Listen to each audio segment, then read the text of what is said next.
Howdy, howdy, howdy. My name's Eric, And this is Berto. and this is Totally Bias. We're going to start with sort of breaking slash developing news Breaking news. as we are recording this. And it's that Mel Tucker, head coach at Michigan State, has No reportedly been longer. fired. Yes, he is now jobless. Um, we won't dive much into that, but just that's the breaking news as we are recording this, which does mean that that team, everyone is eligible to transfer. Transfer portal is open for all on that team. So that'll be very interesting to see how that plays out for the remainder of the season. Hmm. But kind of on a better note is sort of this weekend in general, the games that we had yesterday. Um, Pretty exciting. What was your kind of big takeaway from yesterday, week 2 of the 2023 season? The biggest takeaway, um, there's a couple things. Maybe what everybody's been saying that Bama might not be as good as we thought they were. And maybe Nick Saban kind of told us that just with all the stuff he's done. Also maybe the Pac-12 has a lot of good teams. So like we said, maybe they cannibalize themselves, or maybe they're able to get, a team in the playoffs because they're so good. Big Ten to me doesn't really pop off yet. ACC, I guess Florida State and maybe Miami now are good. And then the Big 12, obviously the marquee one will be Texas beating Bama. Look like the top dog now. Look like the path to a college football playoff berth if they can handle their business. But we don't know yet. So a lot of different talking points. Yeah, well, so let's jump in then. So I mean, All right. obviously the biggest game of the weekend, and I would say what I think most people circled as probably being the biggest out of conference game, and maybe even the biggest game of the season, Yep. outside of any postseason play, um, occurred in Tuscaloosa, Alabama this weekend, and that was Alabama hosting the Texas Longhorns. Correct. Texas won that game 34-24. Um, I would bet that if you're listening to this, you probably watched that game. But, um, you know, from my perspective, what I saw was I think I would agree with Nick Saban at this point is that they do have a lot of problems. That defense, I think, is pretty good, but that offense is just I don't think that offense is going to win them um, a national championship, let alone a conference championship, Yep. with Jalen Milroe as their starter. I think they're going to have to explore other options. He's dynamic, like he can move, right? It's the running thing. He's got they compared him to Lamar. He had a couple Okay. good deep balls, but it's just not enough to make a team afraid Yep. to sort of spread their defense out. So yeah, I don't know. I don't know if he's going to hold on to that job for very long. Yeah, I agree. The offense isn't there. Like you said, I don't get where that Lamar Jackson comp come from, but he can't really throw it. He had He's a one or fast. That was yeah, it. he's fast, I guess, but he had one or two decent deep balls where the receiver kind of destroyed the corner, so then it was wide open, so it made sense. Not really much more than that. The defense also is suspect though. It's better, but I don't know if it's maybe just growing pains or what's going on there, but because they also didn't look that stout. They did what they could, but with the offense not doing anything. But I don't know. Quinn Ewers kind of did what he wanted, um, and Texas looked decent. Bama, to your point, maybe they go a different route on quarterback. I don't know why they didn't throw in the Notre Dame transfer or one of their two 5 stars or whatever freshman and sophomore quarterbacks. I don't know, but I guess we'll let Saban decide on that one. But yes, I would say there is question marks at the position on offense in general. But I could still see this team win 9 games or so. But it is going to be hard getting into conference play here in the next week or so with the Auburns and A&Ms and Ole Misses and LSUs of the world. So I don't know. I guess we'll see what they really are, I guess. Yeah, I mean, I think one of the big takeaways for me from this game. Well, so what I'll say is I'll maybe address each one of the different um, sort of phases of the game for each team. So I sort of expected the Alabama rush game to be sort of what they relied on and Yep. what was going to win them games. Yep. They ended up with 107 rushing yards total for the game, 3.1 per clip. That's just not going to be good enough. Nope. You know, I will say on the other side of that though, is I think the Texas defense is a lot better than maybe even people were expecting. And I think the Texas defense actually might be the better unit between the two, between their offense and their defense, which I don't think anybody was really expecting. But that's just my sort of observation first game. But if this is how it's going to go, and if you're able to shut down the Alabama rush, which is what I thought, was going to carry them, like I said, Yep. And you make Jalen Milroe throw, I just don't know if that Alabama team is going to escape this season without 3 or 4 losses. I mean, I don't think they're playing for a championship, any kind of championship with the offense that they put out there yesterday. Yeah, I mean, I more or less agree. But I think we'd said it earlier. If it was going to depend on Alabama running it because that's all we knew. But obviously, when teams know that, they can key off on that, and Texas's defense keyed off on it and made it very difficult, and then forced them to throw. And we said, once you have to throw it, or you're down a score or two and have forced to throw it and you can't run it because the run's not there, then they can also tee off. Well, you need to pass it, and then it just stops offense in general. So maybe Texas's defense is better than we thought, but there are problems on the Bama offense. We can't emphasize enough. Receivers don't look good. Tight end, even running back, like there's nothing there. I guess I don't know if maybe the quarterback could save that, but there might be bigger even than just a quarterback on that. So yeah, I mean, at the end of the day, too, though, I think one of the biggest stats, and this is every game, and I know you're going to agree with me on this one. Alabama had 2 turnovers, both extremely costly. yes. One was a Jalen Milroe interception, Yep. where he just inexplicably threw it into sort of double coverage. Yeah, I don't. For a nice return, setting Texas up at their own 30-yard line. Yep. I think, obviously, it's Turnovers easy to say. Yeah, win games. they Yes. do. We Turnover always say that. differential is probably one of the biggest stats you can look at. Yes. If you played this game, 100 times, I would be really interested to see how, what that would look like. I do think it would be a pretty good split between the two. I was gonna say I would think it'd be close to 50-50. Yeah, I would expect about 50-50. That's what I would guess. One of those turnovers goes a different way. The ball bounces a different way slightly. This game looks different. Not to take away from what Texas did. No. But if if this will come up when we talk about our rankings, but I don't know if Alabama, and we've said a lot about what Alabama's offense looks like and everything. They're still more talented than every team they're going to face. Pretty much, yes. Yeah. So they do have that going for them. And when we talk about Alabama's offense not being that great, it's always, what are you measuring against? And it's the Alabama offenses that we have seen. Mm-hmm. And then also yesterday, the other offense that was on the field. Yep. So yesterday, they just weren't the better offense. They're still going to be good. Yeah. But yeah, I still think they're about 50-50 between the two. But I mean, you're out on Bama this year then? No, I'm not out on Bama. Oh, okay. Because I'm not, but I do see the potential skid coming with, like I said, the LSU misstates, like some very physical teams that could also stop the run and make them pass, and then you get into what happens there. But I don't think they're still, like I'm out on them. They're, gonna go 6-6 or something. I don't see that. They have a couple things they need to shore up. They need to figure out what that passing game is, right? Whether that's start somebody else or call an offense that's going to really cater to Jalen Milroe's passing abilities. And then, I do think they have some stuff they need to shore up on the secondary, but their run defense looks pretty solid. Looks all right, yeah. And then they've got guys in the secondary, so I mean, I think they'll be okay. But I don't know. So that's like the biggest game so far. I mean, I guess Texas is maybe back ? I don't.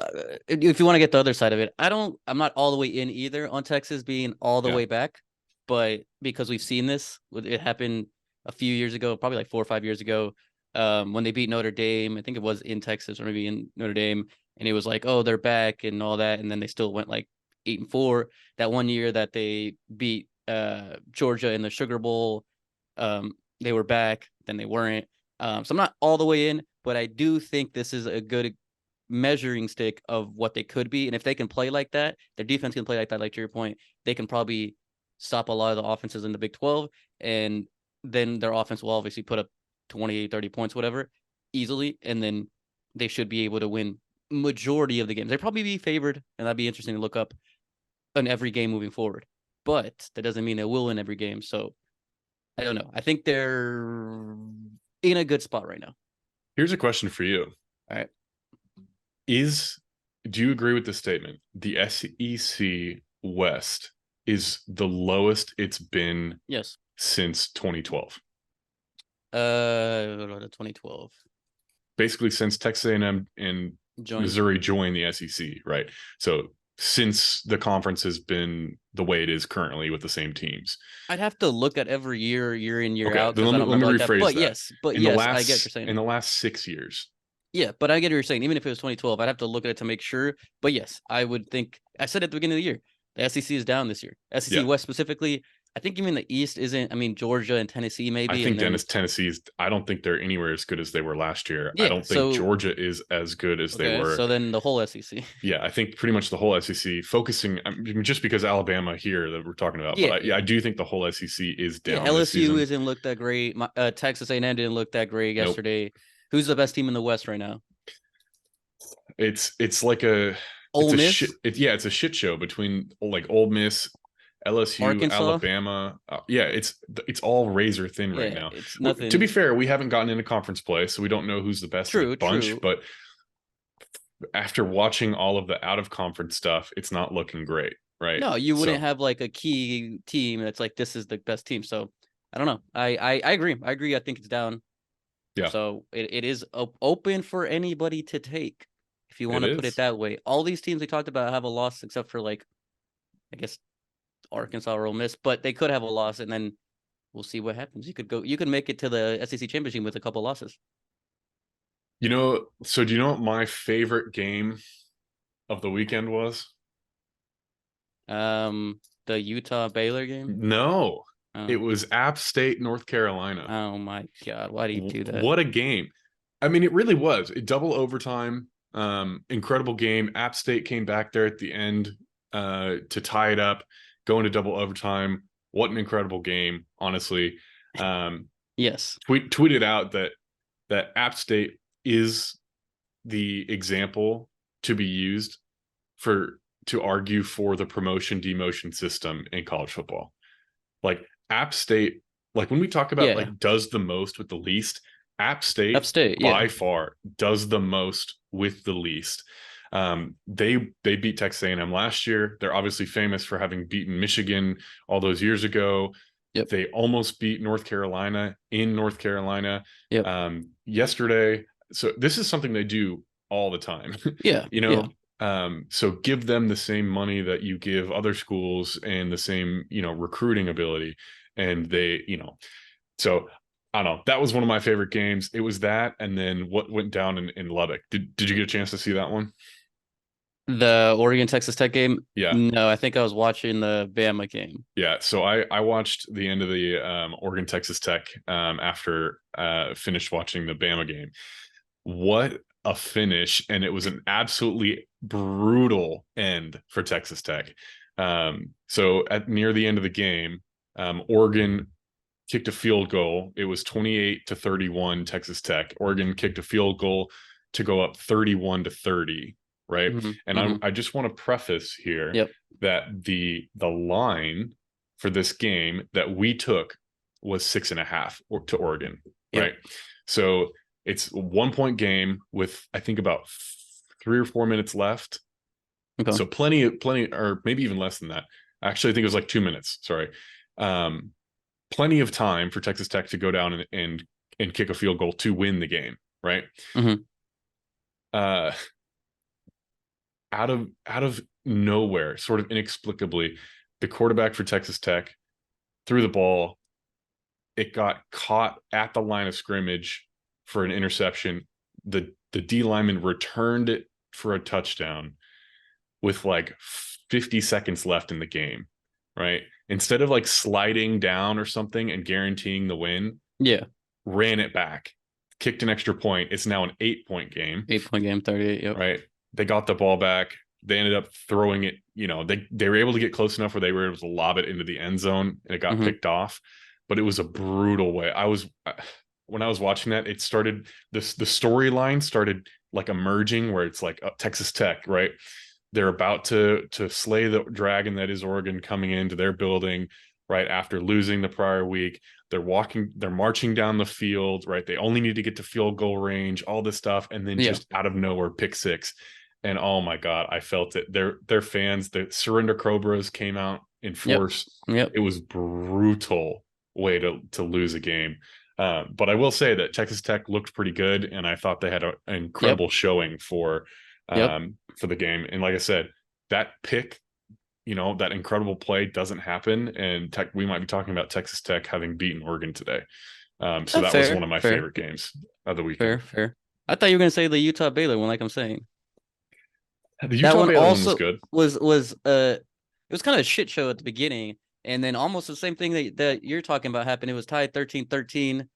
Baylor had the ball at like the 20 or 30 yard like line with like, what was it, 2 minutes or something? I don't remember what it was. And throws a pick. Obviously short field for Utah. Utah's trying to kill the clock, just running it. They're just like, just get a field goal win. The line also on that one was 7.5. So it got whatever, screwed. Depending where you got it, honestly, because I saw it as low as 4 at some point, but it went to 7.5. If you got it 7 or 6.5, you probably were fine. But anyways, so they're trying to just kill clock, hit a extra point or hit a field goal to win. And so the Baylor players straight up let him go, like didn't try to tackle him. The guy turns left, like gets up to the end zone before, like at the 1 yard line, turns straight left, like perpendicular to the end zone, and it's like trying to waste time, like probably just gonna run out of bounds or like drop to the ground. And the Baylor player pushes him in. Because of that, they won by 7. People who had it before the 7.5 line won. People who had it like 4 or whatever won. All the people that had it from 4 to like 6.5 had it. People who had it higher than 7 didn't matter. It just made it more painful. But anyways, then because they pushed him in, Baylor got it, didn't do anything. They lost by 7. Also, a brutal fucking beat, dude. Horrible loss and bad beat. Yeah. Just bad. I do always love a good situation where you have the defenders pulling offensive players into the end zone and the ball carrier trying not to go into the end zone. It's always a funny look. But yeah, that was a wild finish to that game. A lot of fun this weekend. So do you want to jump into our bets from last week and we can kind of talk those games real quick? Sure. The first one was number 20 Ole Miss at number 24 Tulane. The spread was -7.5 to Ole Miss. We both put Ole Miss for 100, myself, and then Eric put 50. Ole Miss won by 18, I think it was. It was 37-30, so 17. 17. Okay, my bad. Yeah, at the beginning it was a pretty close game, back and forth game, and then I mean Ole Miss just took it over. Not a lot there. I don't know if you have anything else. No, I mean, I'll say that the Ole Miss offense looks pretty good. Jackson Dart looks pretty good as well. So I think they are going to make some noise in the SEC West from what I've seen. But we may not have heard the end of Tulane, but that is a tough blow for them. That was sort of their only ticket to possibly sniff the playoff this year. So, second game. Yeah, we talked about was Texas versus Alabama. The line was -7 to Bama. I took Texas on that for 100, and Eric took Bama for 100, and obviously Bama lost by 10. So I won on that one. Eric lost on that one. The other big game of the weekend was number 23 Texas A&M at Miami. The line was 4.5 to A&M when we got it. We both took A&M for 250, or yourself for 250, myself for 200. And we both lost on that big. A&M looked good at the beginning. Honestly, the way I see it, they had Miami had a blocked punt and a muff punt return, which gave A&M 2 short fields, so they took advantage of that, got like 14 points and had a field goal also, but then didn't really do anything much either on offense or defense. Defense didn't really couldn't stop a cold out there in the rain, I guess. I don't know. People say it was raining out there. People were sliding left and right. Not going to say it's the cleats' fault or the equipment manager's fault, but defense looked bad. On offense, A&M, like I said, got some points later in the game, but if those turnovers don't happen, the game would have been much more wide open and probably over in the second half or beginning of the second half. And yeah, it's just disappointing. It's a good win for Miami. They are looking good with Mario Cristobal at the second year there. Jimbo is not looking good going into over 5 years now, and this is year 6. Having a bad loss on the resume. A lot of people are starting to question if how long more he will stay at Texas A&M, and I also started questioning that. Yeah, that was a very interesting game with, like you mentioned, the turnovers and everything. There definitely was, as you mentioned, a noticeable amount of slipping and falling down, cleats not connecting. But at the end of the day, I think all those things are sort of irrelevant with the final score. I mean, Miami was the better team. Or, they aren't the more talented team, but they were definitely the better team that day, better coached. Their plan looked better. Miami brought the house, it seemed, as much as possible. And the Texas A&M O-line, they brought more guys than the Texas A&M O-line could block, right? That's not uncommon to do that, but it just seemed that Texas A&M never really picked it up. No adjustments. Yeah. What is incredible though, and here's an interesting stat, right? So if you watch that game, you saw Connor Wegman with blitzers, guys coming off the edge. He is constantly. That guy. He is that guy. How many sacks did Miami have? I don't know off the top of my head, but I don't remember more than one. It's 0. Oh. He didn't get sacked. I thought he had one, but there might have been that was the one, the late hit also. Yeah. So he did not get sacked. So Connor Wegman is not the problem here. Connor Wegman has this crazy innate ability to sense pressure, and his quick release allows him to get the ball out super fast. There's a couple times you'll watch he would drop back going through his progressions, and then he would snap back over to one side of the field looking for his next progression. There would be a Miami player in his face, and the ball would be out of his hands almost instantly, avoiding the sack. It's incredible. However, he was getting pressured way too much. Yeah, that is a silver lining off your point. The bad O-line play, the bad defense play, the bad D-line play, the bad corner safety play. Anyways, the silver lining is Connor is that guy. Like, that guy is a winner, is that guy. He is him. But it's hard to do that when, to your point, he has no time, even though he's quick, and the defense doesn't help either. So, yeah, I don't know. I think it's starting to get to that point for a lot of people of if Jimbo isn't it. I'll say it that way.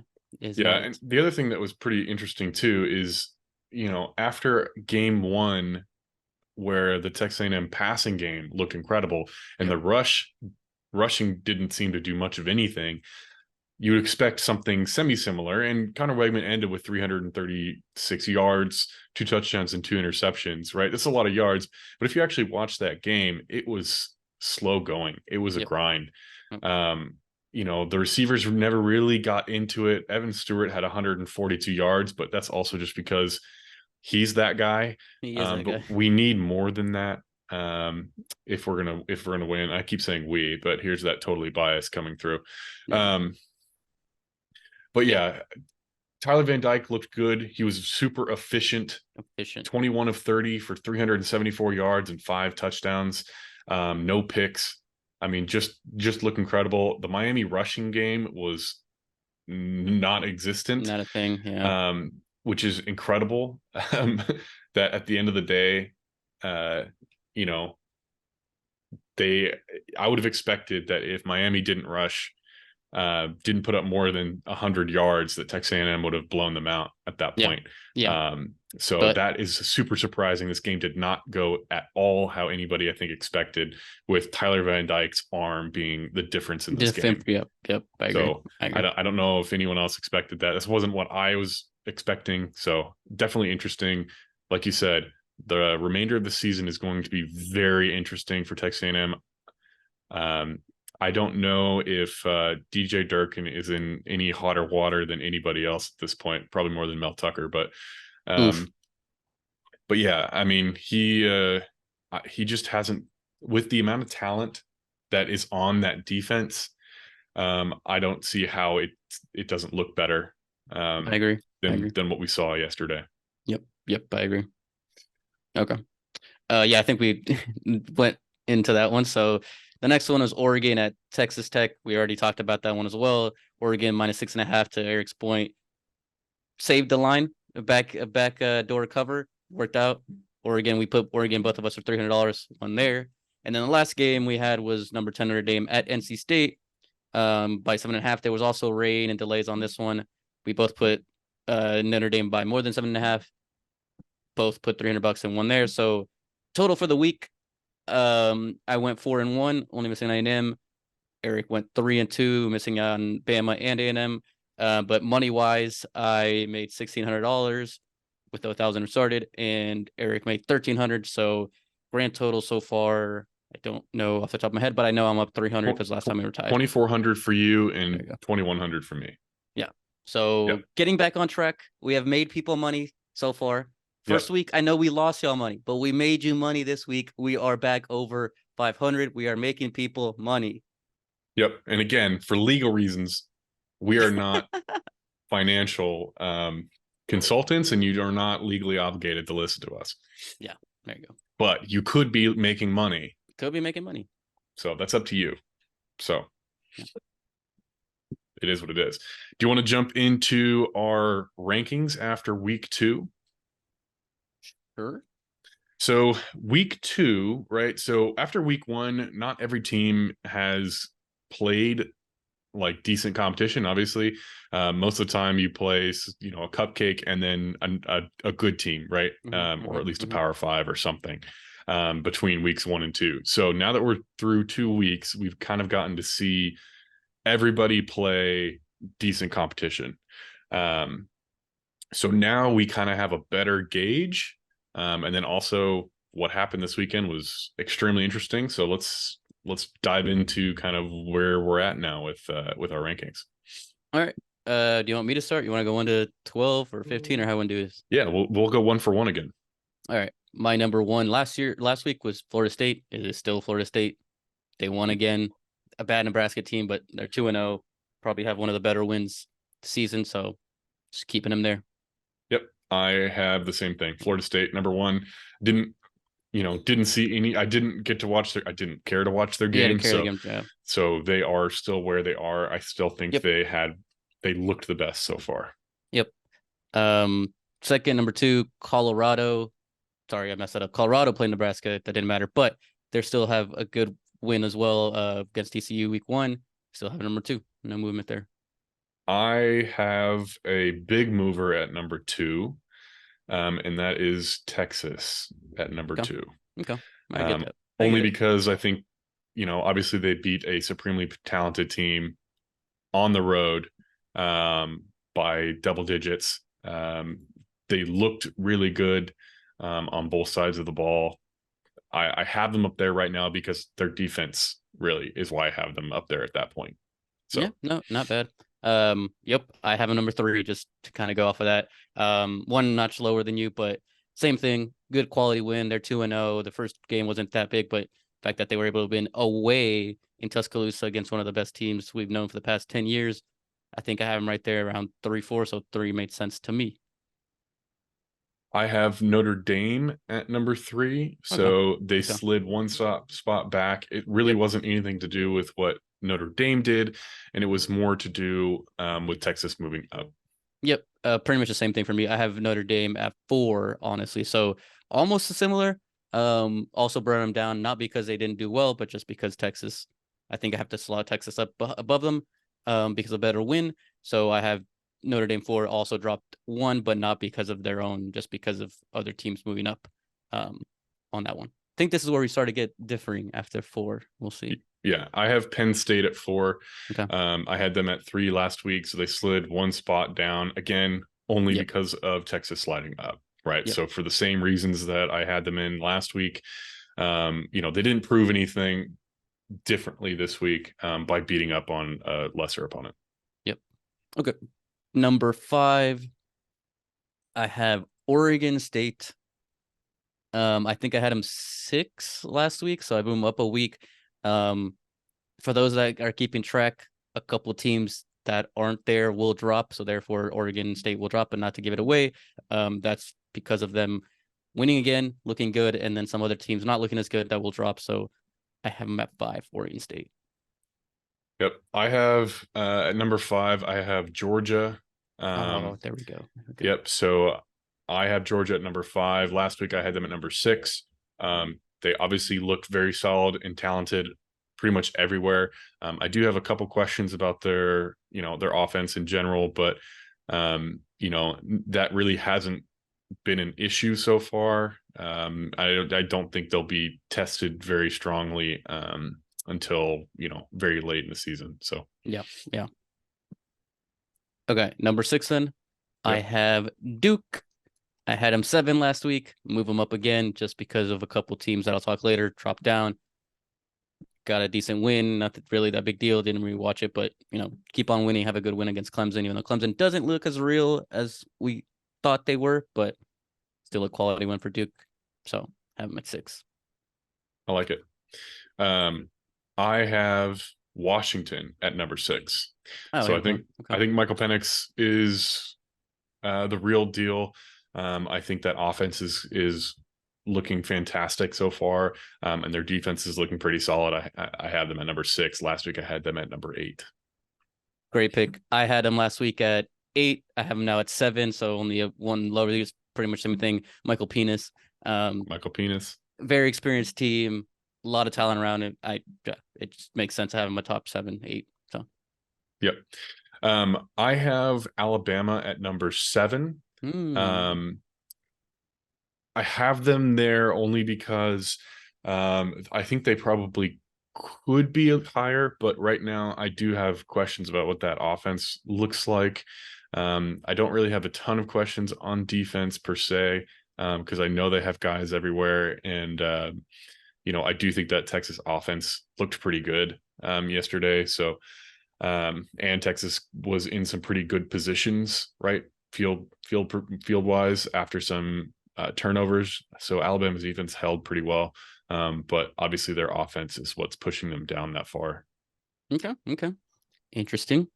I guess going to number 8, I have USC. They're now 3-0. They played a bad Stanford team. We all knew that, but they also put up like 56 points or something and won by like 40. We've said it. I don't need to keep on saying it. Caleb Williams looks good. That offense looks good. They just keep on doing what they're expected to do. It'll get interesting when they get to Pac-12, but we'll see what happens. Yep. Your number 8? Number 8, I have Michigan. Last week I had them at 7. So again, not a lot has changed for me from, again, Michigan is a team that's not really going to be tested for a long time. But the same reasons I had last week, they look pretty good across the board. They're a solid team. Defense looks good. Offense looks good. That's where they're at. So we won't really know what they look like for a while. Yep. I agree. That's why I don't have a lot of Big Ten teams in my ranking, but regardless, going to number 9, I have Oregon. Beat a decent team at Texas Tech, away game again. I guess I just put a lot of backing into winning away. It's hard to win away in this league. So decent win there against Texas Tech. And obviously they blew out Portland State by 80 or whatever, a million last week. So offense looks good. Like you said, kind of a battle there against Texas Tech, but they still were able to come out with a win in, like I said, an away game. So I had him at 12, I think, last week, and I moved him up 2-3 spots now due to some other stuff coming in a second. At number 9, I have Oregon State. So last week I had them at Oregon State. again, Yeah. similar to a lot of what I've talked about so far. Some of these teams have proven something this week. Some of them have Hmm. just kind of beat up on a bad team. And that was Oregon State this week. So nothing really new for Oregon State for Okay. me. Okay. Makes sense. I like it. Number 10 gets a little bit spicy. I have Miami at my number 10 team. I think they beat a good, maybe not great Texas A&M team. It was at home, obviously, with the conditions, but they looked pretty much dominant from start to finish, other than like the first couple minutes with the muff punt and the block punt. But I think they beat a good team. Van Dyke looks better than I thought. I thought there was gonna be more a run game and he would be a secondary thing, but they're looking good. That's why they have made their first appearance on my ranking at number 10. I have USC at number 10. Last week I had them at number 10. Okay. Caleb Williams is still that guy, Yep. but questions on the defensive side of the ball. Agree. Okay. Number 11, I have Utah. I had them fourth in my first ranking. They have dropped 8 spots. They did win. I know Cam Rising didn't play, but that game was almost a fluke at the end, like we talked about. And they didn't really look good throughout the game. I think they were down 13-3 until going to like the third or fourth. A win is a win, so I get it. I still have them ranked, but they don't look good. Maybe Cam Rising helps out with that. But going off of we knew week 1, we thought that would be an easy game for them against a struggling Baylor team. Guess not. They still win, but you have to see the way they won. So I bring them down 8 points to 11th. At number 11, I have Miami. Okay. Very similar reasons. Similar. I still have some questions. Oh yeah. But for me, it was, if you can hang half 100 on a defense that talented, kind of regardless of what's going on behind the scenes, Very good that's point. impressive. Very good point. And then, their defense looked pretty solid against a wide receiver core that could be in the argument Elite. for Yeah. best in the country. So Yeah. No, I like that pick a lot. Similar to mine, but I like that. Going for our 12th. I don't know if we're gonna stop it here, but the number 12, I have UNC. Once again, I had them 5th last week. I also dropped them about 8 points, like Utah. They won, like we said, we talked about it. Great game to your point, but App State maybe is the giant killer. They didn't kill him, but went to like double overtime. Great game, but you can't unsee that, right? Like it is a worse team, right? It is a lower level team, and they barely won, had to go to overtime. So for that, I have to drop him down. Drake May's supposed to be that guy. He probably still is, but not a good win. But it is a win, so I still have him at the top 12. I've got Oregon. Okay. I had them at number 4 last week, so I actually took a lot away from that in dropping them. I did not Okay. like what I saw. Okay. I don't know. I have a lot of questions. I know they put up 81 points, and they Yeah, put up a but decent amount of points, but yeah, that was a game that they, almost you could argue should have lost. yeah, So, fair enough. but again, Fair enough. credit to Texas Tech there, who Okay. was probably better than losing to Wyoming would have Wyoming, told yeah, you. yeah. Let's real quick 13, 14, 15 for you. Okay, Oklahoma, Wyoming, Michigan. 13, 14, 15 for me is Duke, K-State, and Ole Miss. Ooh, I like the K-State one. All right, so now getting into this week 3. Week Um, 3. week 3. It's already week 3.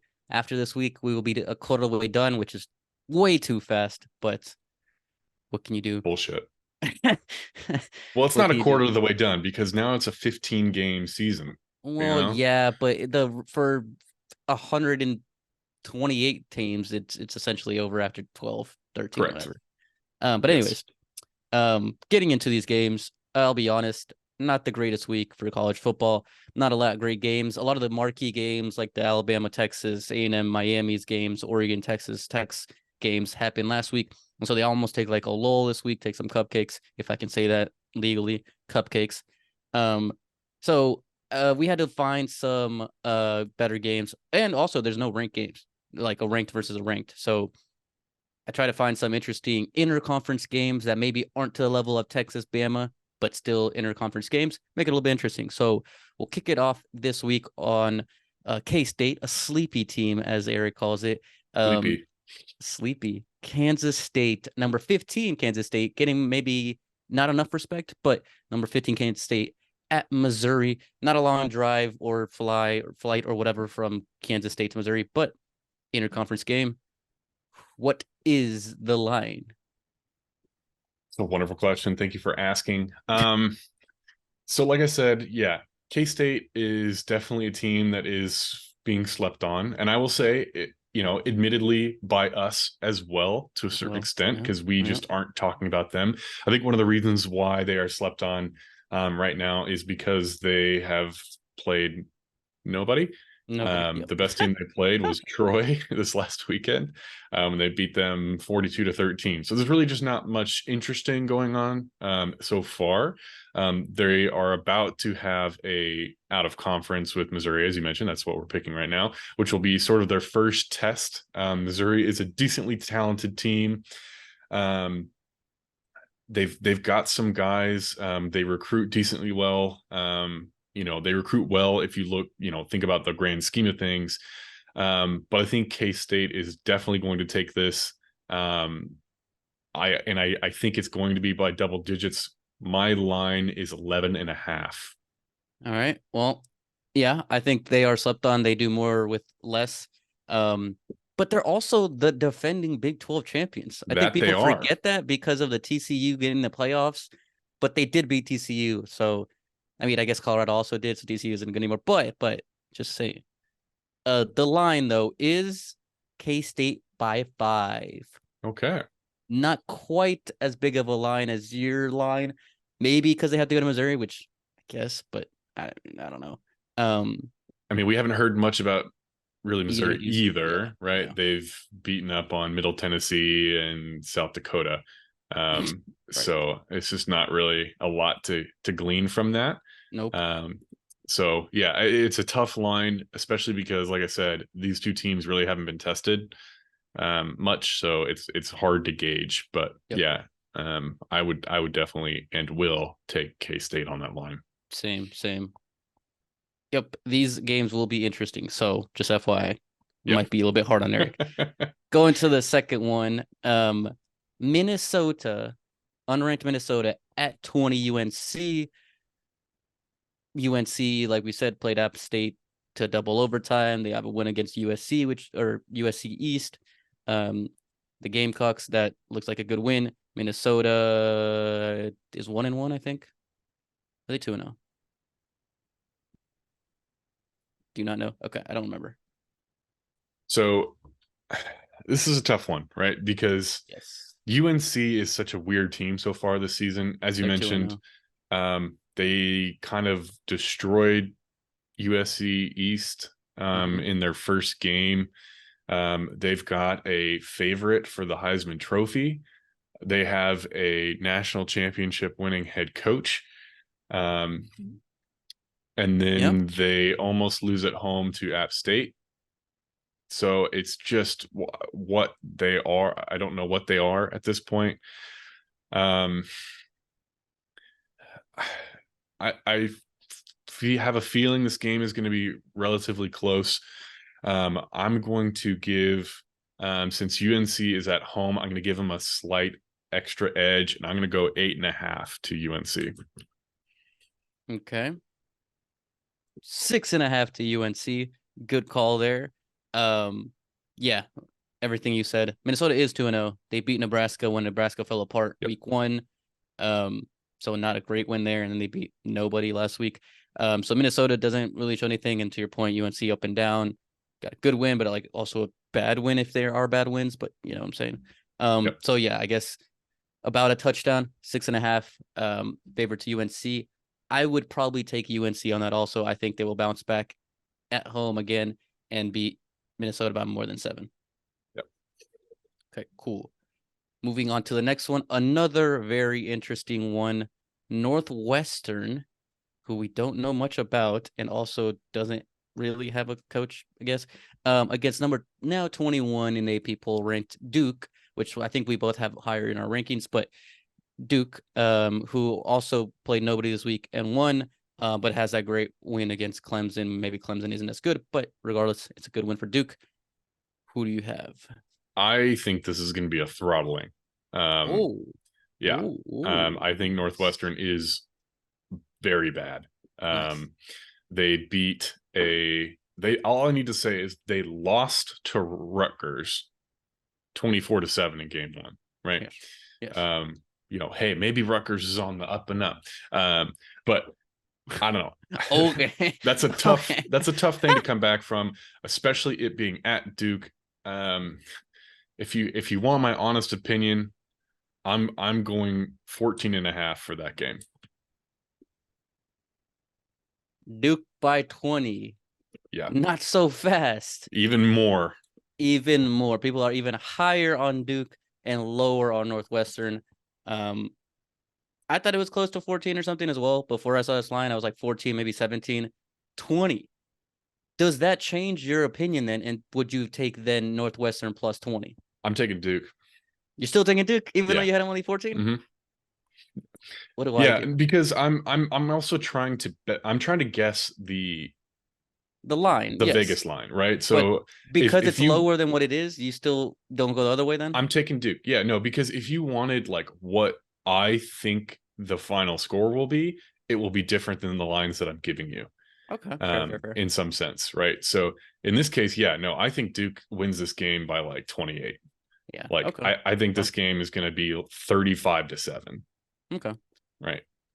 I think it'll be a lower scoring game, which makes it interesting on this 20-point line because you can't really win by 20 if only 20 points are scored, unless if you can, but 20 nothing. But I might take Northwestern this. I don't believe in them at all, and I do believe in Duke, but 20 is a lot, man. Yeah, I don't think it's enough. I'll come back to this one on my pick. Let's go to the next one. Number 8, Washington. We Oh, both have this is a very whole new thing. high. Yeah, this the problem is this with this is we did have breaking news. It doesn't happen a lot on Totally Biased, maybe because we record on different days, but we had breaking news that the Michigan State head coach is now former head coach Mel Tucker was fired. This line was pulled before that happened. I don't know what's going to happen here in the next few days as we get closer to the game. So it is number 8 Washington, who looks good. We both have high ranked against at Michigan State, but they don't have a coach. And we just, like we said, any player can now enter the transfer portal and do whatever they want. So we don't even know if Michigan will have 11 guys on the field. So I don't know how to look at this one, to be honest. Yeah, I'll do two things. I'll give you I say we wait on this one to move or decide on this one in the next couple of days, just to be fair. yeah, well, so what we'll do is I'll give you the line before, Mm-hmm. right? So I'll try to guess the current line Okay. prior to the firing, The firing. Okay. and we will tweet out and add a comment on Yeah. YouTube Yeah. the update, right? Yeah. But I Yeah. I will think it's give you unfair to yeah, bet on that and then be expected to then not be able to change. So yeah. yeah, I will give you two lines here. Okay. The first one being what I think the line is as of right now. Mm-hmm. Um, so Washington looking very good. Michigan State played nobody. Um, Again, Michigan State is a mystery. And this is again me trying to just separate what has happened with what they were. Mm-hmm. Um, I think Washington is a very solid team. I have them ranked very highly on my rankings. Same. Um, I think this game is yeah, it's so hard with what's happened. Yeah, it's Um, hard. That's what I'm saying. I'm going to give it 9.5 to Washington. Not 14 and a enough. half. Yeah. It was It's just 14 and a half. it's just wild. And it's tough too because I try to like learn from how Vegas is Yeah, looking at yeah, some yeah, teams, yeah. right? And like if you want my opinion, I do want to go higher, like I wanted to do in the 14s. Like I actually thought of the number 14 and a half. But then I was like, I need to scoot it back because they're being very conservative this year, it feels. So I Yes. scooted it back in. Oh, Um, interesting. Okay. Because I originally thought this game before the Mel Tucker thing, I had it like 17 or even like 20. I just think Michigan's say isn't good, and Yeah. Washington looks real good. So I had it like 17-ish, maybe 19, 20, but they have it 14. And this Yeah. is like we're saying before the Mel Tucker. So now I don't know what to do with this. I would take Washington on that 14-point line, Oh yeah. but is that what's going to happen here in 3 days whenever they don't have a team? And then it's like, The line has already moved to -16 for Washington yeah, see, in the last hour. yeah, And it will continue to it'll do so continue to do as so. Yeah, people get the news and the yeah, line continues to move. yeah. Once people Um, start putting more money on that, because it's like easy going that way. Like I would yeah. take the 14.5. I would take the 16.5 again right now. I would take close to 20 right now. I And it think might that get up to that. I think that line crests into the 20s Yeah, I think it could get to 20. by So by kickoff. it's Yeah. it's hard to go off of this one. So we'll hold off on the pick there, but I Yeah. think We'll Washington. we'll both put $200 Mm-hmm. on that game, and Yep. we'll save who we're gonna bet on for the line Yep. as it gets close to the game. Yep. Yep. Okay. All right. And then our last one, um, interconference games. Georgia Tech at Ole Miss. 17 Ole Miss, now 17 Ole Miss, having beating a good G5 team. Tulane has to play another G5 team in Georgia Tech. Oh, wait, never mind. But Georgia Tech is 1-1, I think. I know they lost to Louisville the first game when they had a massive collapse in the second half. Couldn't move the ball at all and got destroyed. So they lost the first game. I think they won the second game. I don't remember who they played this weekend, but not looking that great. So, South Carolina State. oh, nice. What a great team. Yeah. 48-13. So not fantastic. Yeah, nothing impressive. Yeah, I think Georgia Tech is mid Yes. at this point. And I think Ole Miss is very good. I had them ranked pretty highly in my rankings. I think this is going to be sort of a splattering as well. And I'm going to use what I've learned over the last few picks. And I'm going to say, I'm going to say 20.5. I think they're going to be right on that 3-touchdown line. 18.5. Very good job on learning the lines. Yeah, 18.5. I could easily see Ole Miss win by 3 touchdowns, probably even more. Yeah. Especially if Lane airs out and starts doing whatever the fuck he wants on offense. This could be look real bad on Georgia Tech, a team that I don't think is that good, and Ole Miss doesn't look bad. Might be the cream of the crop in the SEC West. Yet to see. So I will take Ole Miss on that one. Yeah, I think Ole Miss is putting 50 up. Yeah, I think they could easily put off 50, and their defense will do enough to stop Georgia Tech for more than 2 or 3 touchdowns. Yeah, I could see it be that way. All right, so let's go in and place our bets. Crap, our bets. Our bets. Okay, so we have 200 straight on the Washington game because we can't. We do anything with that. So we have 800 to play with on the other ones. I will take. All right, so K-State -5. Who do you have? K-State. I think they're gonna win that by more than 5. Also, 5 is a fucking weird number. I just thought of that. I don't know why. There's no half there. To win by 5, you need to win by a field goal and a safety. That's a whack number. Now that I think about it. Yeah. Right. Oh, it's a super whack. Well, I mean, whenever you're doing these lines, right? There's important numbers, right? Yeah. 3 is an important number. And 6 and 7. 6 is an important number. 7 is right. And once you get beyond that, it starts being less important. But 5, 5. Yeah, like if they win by a field goal, like then they win. But like even 6, 5 is weird. But anyways, I mean, 4 is common, right? Because if you have a field goal and someone scores a touchdown, that's 4. But 5 is odd. I'm going K-State. Yeah, $200. I got 150 on them, so somewhere. UNC 6.5.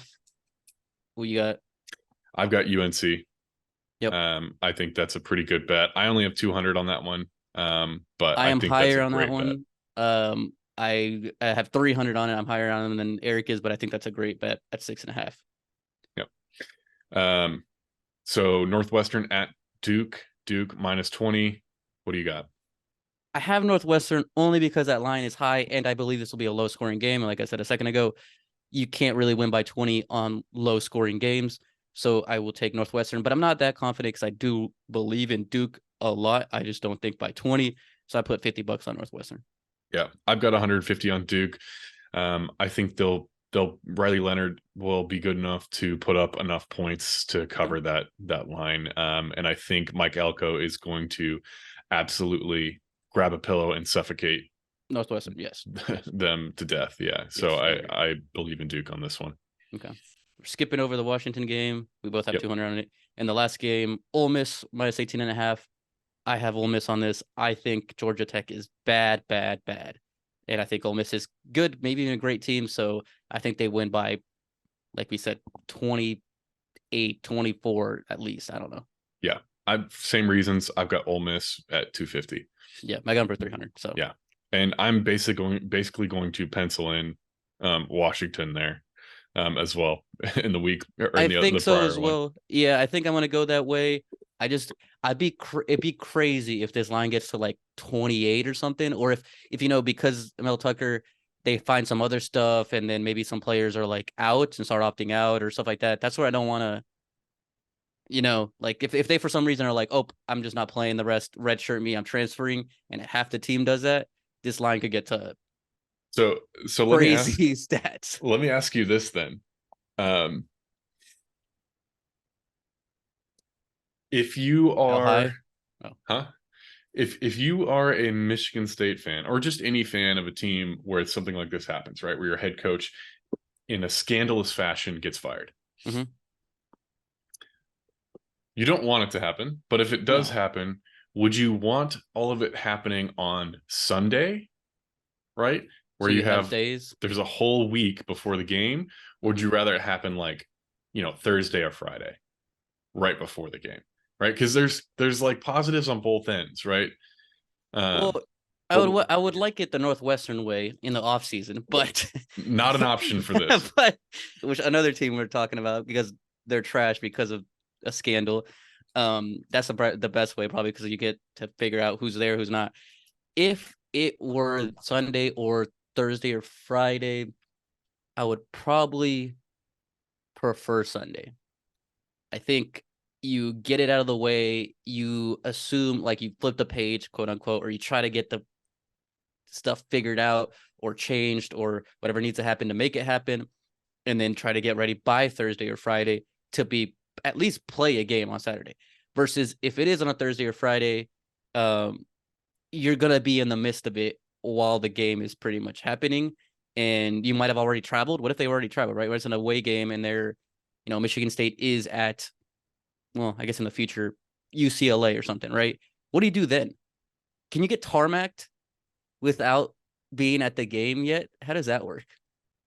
Yeah, he got tarmac for the week. Yeah, My he got the thought week, too but is I'm saying like he's in UCLA because they're there a day before Friday, and they're like, "You're fired." Like, find your way back. Like, what the fuck? Like, I don't know how you do that, but go ahead. see, my thing is like, do you lose a whole week of preparation if it happens on Sunday? Right? Because it happens on Sunday, shit is just going to be nuts that whole week. Do you just Yes. lose the whole week in terms of preparation? Like if it happens near the end of the week, So you think they would still be prepared if it's a Friday or Thursday because I they think practice even without a I coach? think the game plan is in place. Like I think all of that stuff is already done. I think the game plan is in place. And then I You just think get an interim like the yeah, OC or you something, just be like, you just somebody do to it step in for for the game for the game. just Yeah. to get it going. And then you figure out the rest. Yeah. Yeah, but I just think like over the week, do you lose a bunch on preparation, getting everybody ready, right? Like somebody's gonna have to, like everyone still's got to do their job. How much is that going to mess everybody up? I don't know. Yeah. Yeah, because they're about to go in. They probably have today off. Go in tomorrow and be like, "Who's our head coach?" Right? And then they're gonna be like, "Here's the interim" or some nonsense, and they'll be like, "But what are we? What are we now? Like, what is our thing?" And then to your point, we talked about it a lot now. Will players start being like, "Oh, I'm transferring then, bye," and then you don't even know what to do. Do you I think they're get. gonna transfer like I don't know. mid-season? What I is the don't rule know. there? I don't know the rules, so I got to look into it. But I heard that because they got a coach got fired with the new regulations, but the NCAA doesn't do shit, so they don't fucking matter if say every time. Unless it was Tez Walker, and then they'd say hell And then no. they'd be like, "Oh no, you can't." Yeah, they're gonna let these guys do Mm-mm, whatever the fuck they want, and mm-mm. that Tez Walker's gonna get still get fucking boned. Anyways, look Free that up Tez. on your own time if you want. Free test. But yeah, they're gonna. It's probably some bullshit where like, oh yeah, because they got fired, they can do whatever they want. But also, like, I know we talk about it. This is a sports show. We don't get on here to talk school, but they are at school. Like, how do you transfer mid semester in a school? I don't know if they are going to transfer mid-semester. I'm That's what assuming I'm that they will thinking. be granted automatic waivers even if they've transferred already, right? So like they'll get a Okay, second transfer like for but free. so can they like be like? There's only 2 games. Could they redshirt and be like, "Fuck y'all, I'm not playing anymore. I'm redshirting because they've only played 2 games." I mean, I guess you could. I don't know why you would, but you could, I guess. I don't know. I Like don't know. if Maybe you, because they're transferring or something. well, I know, but I think you're getting a free transfer anyway out of If it. they get one, yeah, I guess. I Then guess. I don't know. why would you redshirt? Because you're getting a free transfer. You get two. You get 2 free seasons. Yeah, exactly. You get Yeah. like another season. Well, Not not this you one not because as another season, but another a transfer. no. Well, if you Well, unless redshirt, you you want get a another red season. shirt, yeah. If you redshirt, that's what I'm saying. If you go what and to answer your question, why would you redshirt if you're going to transfer? Because you could redshirt, save another year of eligibility, and not be on this team. Because we knew this team was bad before this happened. They're gonna be bad without him, like worse, right? So you're more or less gonna be like, well, shit, this team is already gonna be crap. I just wasted a year.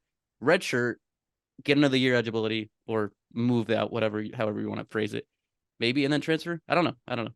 It'll be interesting the next couple of days, especially if they get that free transfer type thing because of the NCAA's cocksuckers. Here's a question for you.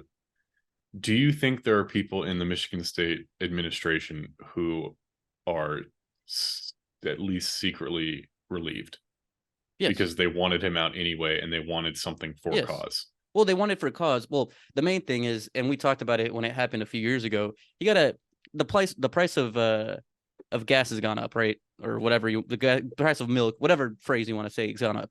He got paid off of one game. He beat was it Ohio State or Michigan? Crap, memory. 2 years ago, beat Michigan. I think it was Michigan. And so then he like blew up, and he pretty much off of that one game got a 10-year, $100 million contract, which is only 2 years in or something.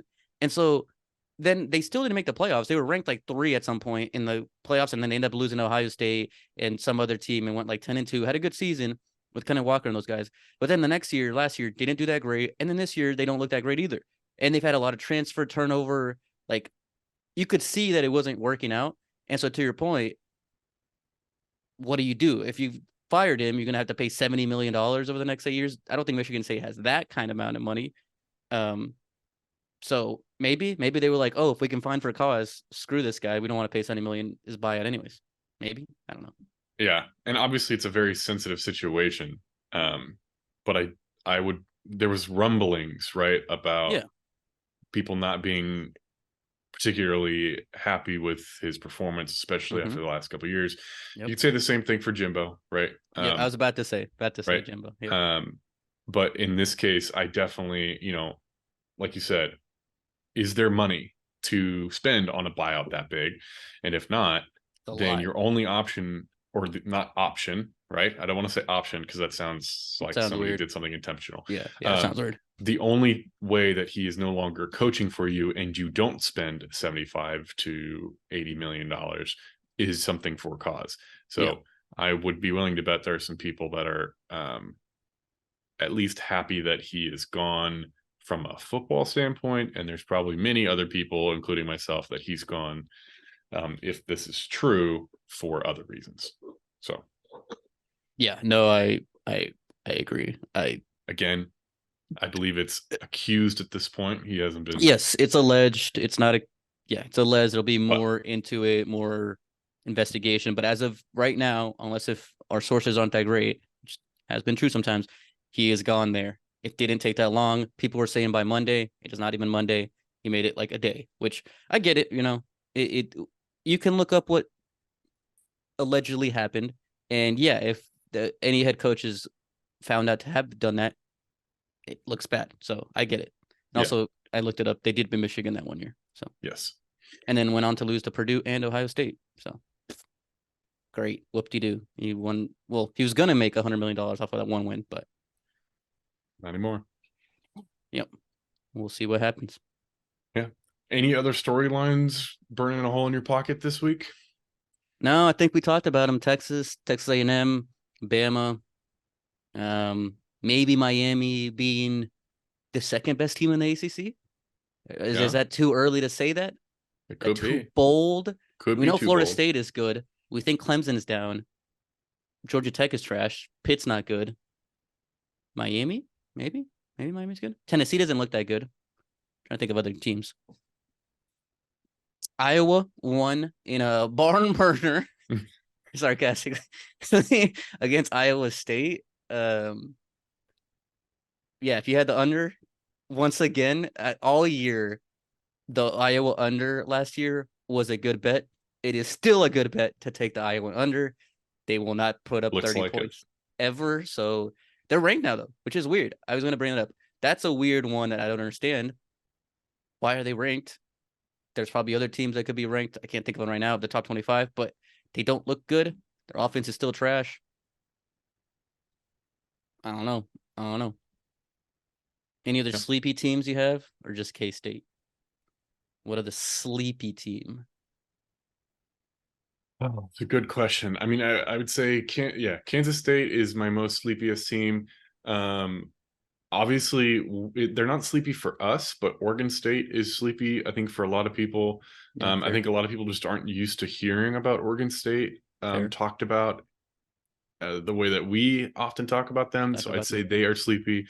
I think Ole Miss is another sleepy team. Yeah, I was gonna say Ole Miss. Yep. We'll see. Obviously, we haven't really gotten into much conference No. play for anybody. But out of conference is always interesting. But again, we only have 2 data points for everybody. So What do you think of Oklahoma? I'm not sold on Oklahoma. They're ranked 19. I'm also not sold. They did destroy Missouri State. Who gives a fuck? And Yeah. then they beat SMU by like 12 or 14 or something. Like not by a lot, which I don't think is a good win. I mean, SMU is decent, I guess. I don't really know what to do with that team. Like we said, they're 2-0. We only have 2 data points. They're about to get into better games, but the first game they just blew them out. The second game they didn't do much. Let me ask you a question. Neutral field, Oklahoma versus Texas A&M. Who do you got? Texas A&M. Yeah, I would agree.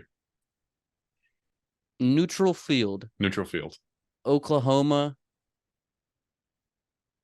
Iowa. Oklahoma. Ah, damn it. Damn it. All right, fair. I mean, that means the It'd be ranking would like be so oil and weird. water, though. Yeah, it'd be so weird. That's what I'm saying. That's where I'm like, I guess they would just sling that shit everywhere, but I guess Iowa's defense is decent. I don't know. But I mean, Oklahoma didn't, light the field on fire this weekend. No, not this weekend. No. They didn't get But over we know 25 points. Iowa can't. Yeah, I think they did. What was the score? Do you I remember? think it was like 24-11. Okay, it was something like that. Yeah, not their best outing. 28-11. There you go, 28-11. 28-11. Yeah, not their best, but I mean, after having scored 73 the prior Oh week. yeah. So Well, I mean, yeah, Oregon didn't do 80 this week, so but they played yeah. a decent team. I think they played a better team in Texas Tech than Oklahoma beating SMU by 15 or whatever, right? Yeah. So, All right, neutral field, Texas A&M versus Duke. Duke. Duke. What do you think? I think the A&M defense is built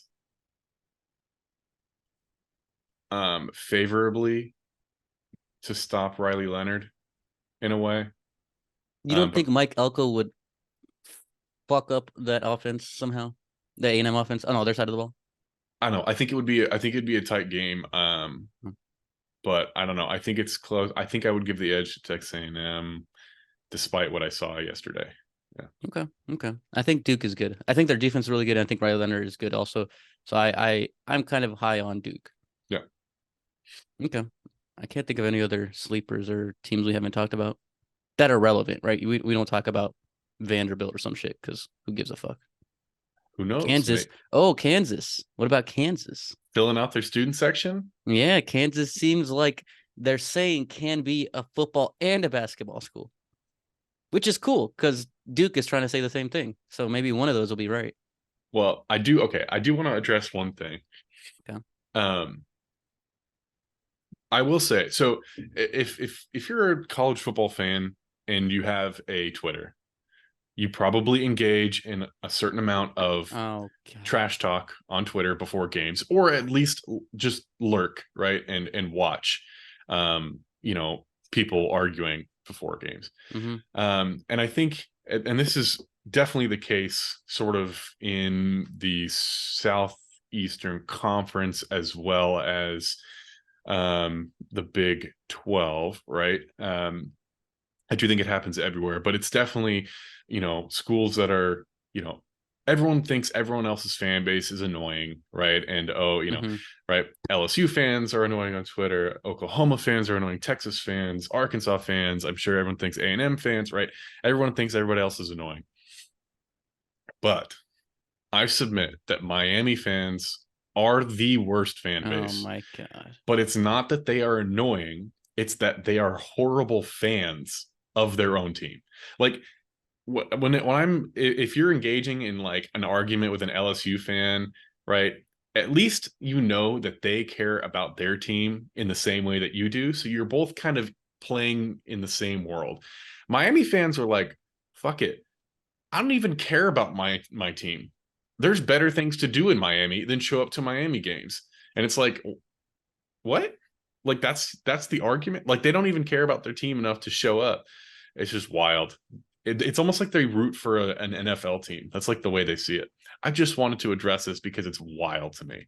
I get what you're saying, but it also reminds me of another team that A&M played that was also in the same boat type of thing. That game never happened, but we went to UCLA, the UCLA Bruins, also in the same boat. Almost a similar situation because their stadiums aren't on campus, so you have to like drive out there and do all this. And they also don't give a shit about their football team. Now that they're decent, they kind of do, but realistically, the students don't give a crap because they're always like, "Oh, well, there's so much shit to do in LA, like or anywhere, do anything. There's other sports or any. So similar vibe. So I get you're saying it's Yeah. a stupid argument, I think. I just think it's a stupid argument to go like, oh, I just don't care. Like, well, then Yeah, why the there's better fuck are we? things to do. It's just Yeah, say you're not a big fan of the yeah. Then team just then. say you're not a Just fan of them. Like, what say the you fuck? don't like college football that much. Just say it. Yeah, yeah. I will say that I do like that comparison. I will say though that I think the motivations and everything behind the two are different. Like Miami fans are Mm. proud of it, whereas I think UCLA fans just kind of don't care Don't care. either Okay, way. fair enough. But Miami fans, it's like a culture. Like they are invested in the Miami football and Miami University as a culture as opposed to like actually the football team and everything. Like they want to represent what Miami represents, Mm-hmm. right? Not so much like actually care about their football team. Super weird. Anyway, Mm. Well, real quick before we close, maybe the breaking news is changing. Maybe Mel Tucker is not fired but suspended without pay. Might lead to a firing, but there's a lot of discussion right now. There's also discussion that Mark D'Antonio will return in some uh, associated assistant coach thing to help out this thing. So a lot of moving parts right now. We're trying to keep up with our sources, but it might be a suspended, not fired so far. But gotcha. maybe fired here in the next few days. We don't know. Okay. I've been Anyways, Eric. and this was Berto. This is totally biased. I think it's going to end like immediately, like here. I don't know Nice. how you want to handle this one if we're going to do it in two parts because it's Yeah, going I to don't know. be like I don't know. It's everything's going to be out of date by Wednesday. Yeah, that's what I was saying. I was gonna bring that up if you wanted to just do this one together and then start that after. Yeah, probably need to. We can start it after, but we got to structure it a little bit more. But Yeah. it worked out more or less. Yeah. Well, I'll preface somehow that we decided not to release it in two parts so that we could have it all at once Yeah. to show that we had the information we had at the time. Yeah, it's all we have. Yeah, we can't. Yeah. It'll be out of date if you put it on Wednesday, obviously. So Yeah. So anyhow, yeah, I'll get it sorted out. Probably cool. yeah, just do it in one go. Cool. Yeah, one go over this first one. We'll figure out how to split it next time. Cool beans. Cool. All right. Deuces. Bye.